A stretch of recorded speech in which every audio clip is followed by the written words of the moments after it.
So good to see you. 36 days काफ़ी excitement है trailer देखने के बाद ही लोगों की। ये नाम ही काफ़ी कॉम्प्लिकेटेड है 36 डेज, तो लोग जानना चाहते हैं ये है क्या, तो उसके बारे में करें। 36 डेज 36 दिन की कहानी है। एक गोवा की एक गेटेड कम्युनिटी है जहाँ पर 4 बंगलो है और 4 फैमिली रह रही है, और इन सब के बीच में 5वां बंगलो है जो खाली पड़ा हुआ है, और उसमें रहने आती है नेहा कैरेक्टर जो है फारा।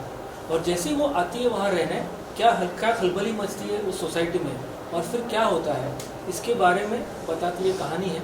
इसमें आपको मिस्ट्री मिलेगा, सस्पेंस मिलेगा, ड्रामा मिलेगा, इमोशंस मिलेंगे, बहुत सारे कॉमेडी मिलेगा, आपको सैडनेस मिलेगा, थोड़ा सा साइकोलॉजिकल हॉरर मिलेगा थोड़ा सा। तो ऐसे पूरा ही बुफे लगा हुआ है, आप जो चाहिए आप फ्लेवर ले सकते हैं।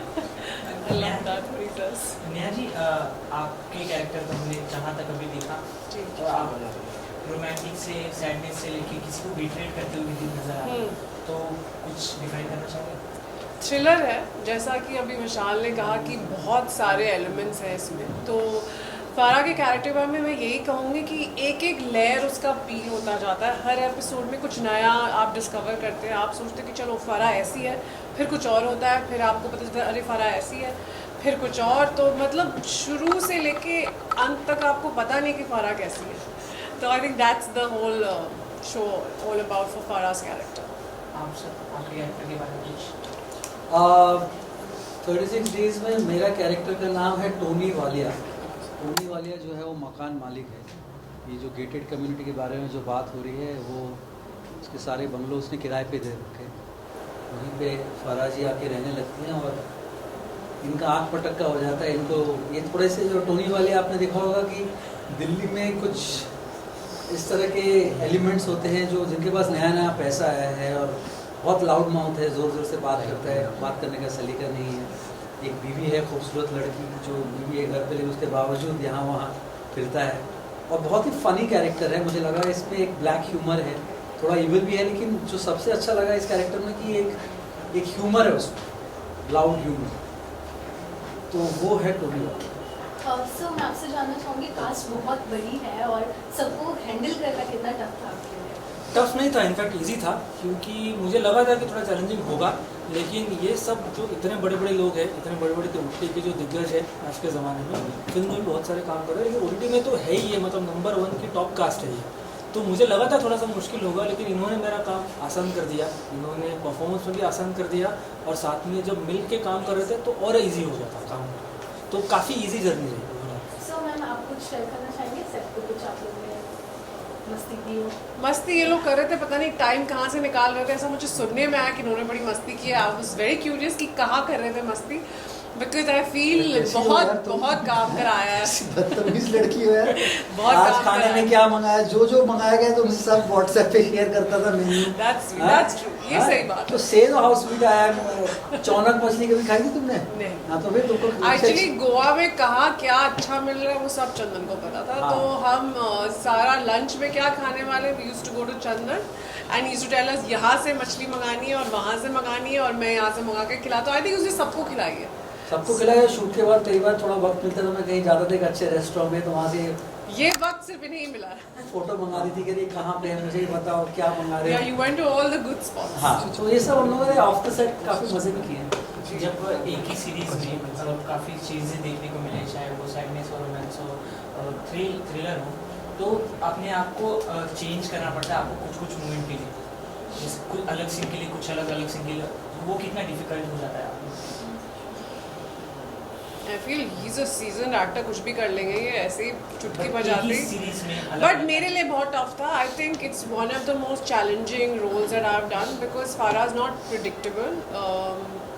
हर एपिसोड में कुछ नया कर रही है वो, और उसका माइंडसेट कुछ और है, और उसकी एक बैक स्टोरी है, वो चीज़ें क्यों कर रही है, और कहानी में धीरे धीरे सब सीक्रेट्स बाहर आते हैं। तो I feel it's beautifully written and created by Vishal and the team.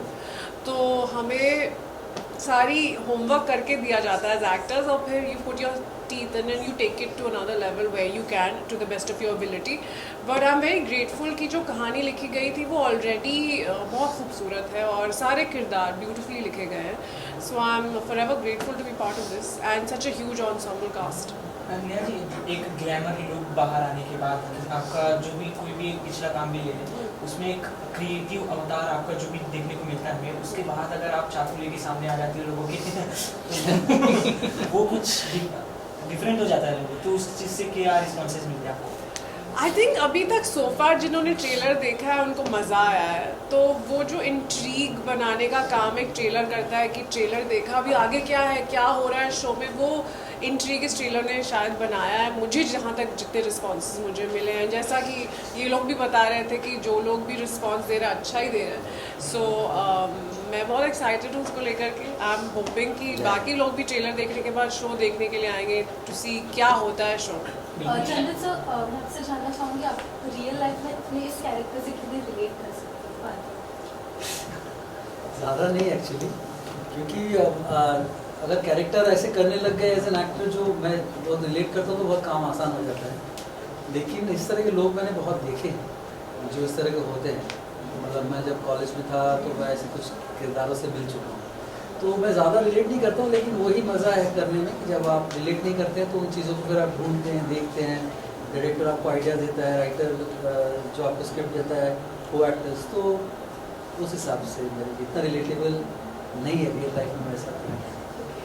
आप दोनों ने जानना चाहिए कि आप लोगों के प्रीवियस काम को जब अच्छे रिस्पॉन्सेज मिलने लगते हैं, अच्छा प्यार मिल जाता है, तो आगे के काम को लेके आप लोग कितने ज़्यादा सीरियस हो जाते हो कि ये जो हमारा बना हुआ है प्रीवियस काम का इफेक्ट वो बरकरार है? बिल्कुल, बहुत ही रिस्पॉन्सिबिलिटी एज अ डायरेक्टर मैं बहुत रिस्पॉन्सिबिलिटी लेता हूँ अपने आप पे, क्योंकि मैं ऑडियंस का टाइम और अगर थिएटर में फिल्म हो तो उनका पैसा दोनों ही लेके मैं उनके 2 घंटे ज़िंदगी के ले रहा हूँ, उनके कुछ पैसे ले रहा हूँ, तो मेरी जिम्मेदारी है कि मैं उनको अटेंड करूँ, एक अच्छी कहानी बताऊँ जितना मेरे से हो सकता है to the best of my ability. मैं अपना 500% डालूंगा। बाकी ऑडियंस की पसंद नहीं पसंद उसको मैं कंट्रोल नहीं कर सकता, लेकिन मेरे लिए बहुत ज़रूरी है कि मैं जो भी काम बाहर रखूँ वो बहुत ही मैंने पूरा 500% डाला हूँ। जितना मेरे से हो सकता है मेरी कैपेबिलिटी के अनुसार मैंने सारा उसमें डाल दिया, बहुत ज़रूरी है। सर? हाँ बिल्कुल, जैसे अभी विशाल सर बोल रहे थे, रिस्पॉन्सिबिलिटी तो रहती है। जैसे जैसे आप सीढ़ियाँ चढ़ते जाते हैं करियर में, और अगर आपको पिछले काम के लिए थोड़ा अप्रिसिएशन मिलता है और ऑडियंस का प्यार मिलता है, जनता का, तो आप सोचते हैं कि और अपने आप को, मुझे लगता है एज ए अभिनेता कि मुझे I want to keep challenging myself, नए नए किरदार करूँ जो पुराने किरदार से उसके कोई मेल ना खाए ज़्यादा, और नई चीज़ें करने की कोशिश करूँ। तो मेरा कॉन्स्टेंट सर्च वही रहता है कि कुछ नया करूँ जबकि ऑडियंस को कुछ नया मिले। Constant challenge myself. Vishal ji, अभी आपने ऑब्वियसली अपने किरदार के बारे में बताया, कहानी कैसी होगी ये बताया। 36 डेज OTT का ज़माना है, बहुत सारी फिल्में इस तरह की बन चुकी है, बहुत सारी सीरीज़ लगातार आते जाते हैं, बट मैं जानना चाहती हूँ 36 डेज में ऐसा क्या अलग है कि ऑडियंस ग्रैब होगी और वो देखना चाहेगी? 36 डेज थ्रिलर है, लेकिन ये एक जो एक टेम्पलेट बन चुका है कि जहाँ हम इन्वेस्टिगेटिव थ्रिलर करते हैं क्योंकि मर्डर हुआ है और पुलिस आती है और तहकीकात होती है और फिर विटनेस पता करते हैं, या तो फिर कोई दूसरे तरीके की जो टिपिकल थ्रिलर्स जो आजकल चल रहे टेम्पलेट चल रहा है उससे ये थोड़ा सा ब्रेक करता है। ये एक्चुअली 36 दिन की कहानी बताता है ये सारे कैरेक्टर्स की, कि वो आपस में उनके क्या रिश्ते थे, जब उनके फैमिली में अंदर के क्या रिश्ते थे, उनके क्या इश्यूज थे, और जब ये नया कैरेक्टर आता है और एक डायनामो की तरह, एक तूफान की तरह उनकी ज़िंदगी में आता है और जब तहलका मचाता है, तो उनके अंदर के जो दबे हुए सीक्रेट्स है, जो टैगलाइन है secrets are injurious to health, तो दबे हुए जो उनके सीक्रेट्स है वो कैसे बाहर आते हैं, उससे क्या कहानी में बदलाव आता है। ये एक नई कहानी है, तो एक तरीके से कैरेक्टर ड्रामा है in the garb of thriller, तो ये एक अलग चीज़ है। और ये मुझे एक्साइट कर रही थी इस शो को करने के लिए कि मैं टिपिकल एक इन्वेस्टिगेटिव थ्रिलर नहीं कर रहा हूँ कि जहाँ तहकीकात हो रही है, पुलिस आकर तहकीकात करे, यहाँ कोई पुलिस नहीं आ रही, यहाँ कुछ नहीं हो रहा, यहाँ बस इनकी एक बहुत ही ऑनेस्टली बोली गई कहानी है सारे कैरेक्टर्स की एक साथ। आपने कब सोचा था कि आपको ऐसा एक सीरीज बनाना है 36 डेज? नहीं, ये मेरी लिखी कहानी नहीं है, ये BBC और अपलॉज ने मुझे ऑफर किया था। ये अडेप्टेशन है एक यूरोपियन शो का जो बहुत ही साल पहले बना था, OTT के एरा से पहले, और उन्होंने जिस तरीके से उसको बनाया था वो बहुत अलग तरीके से बनाया था।